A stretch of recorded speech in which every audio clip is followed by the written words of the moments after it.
Question de catastrophe au début de ce journal, mais là il s'agit bel et bien d'un exercice direction Grendelbruch où la préfecture du Bas-Rhin organisait aujourd'hui un exercice Novi comme de nombreuses victimes. L'objectif c'est d'entraîner les services à la gestion de crise. Marie Pouchin, Jérôme Gosset.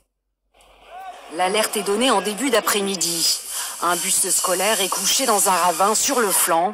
À bord, une cinquantaine de victimes. Oui, bien reçu. Combien de personnel il te faut? Les secours sortent les premiers blessés.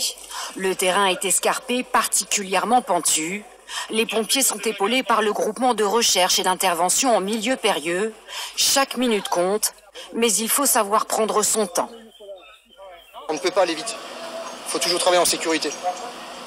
Donc c'est la particularité, dès qu'on travaille sur corde, c'est extrêmement précis et c'est très dangereux. À chacun sa spécialité. La dame, elle a une suspicion fracture de la cheville et somnolente. Le premier diagnostic est transmis au point médical avancé tout en haut, un hôpital de campagne installé lui aussi en temps réel.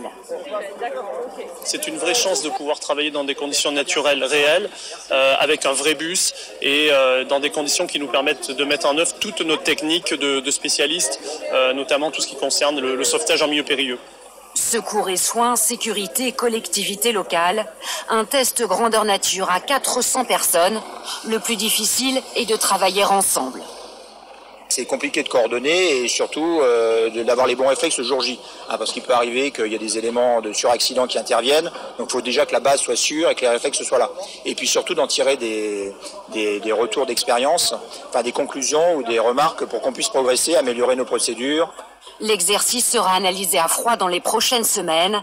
Les conclusions transmises au ministère de l'Intérieur pour un retour sur expérience nationale. À Mulhouse, depuis mardi, 80 salariés de la centrale U Logistique sont en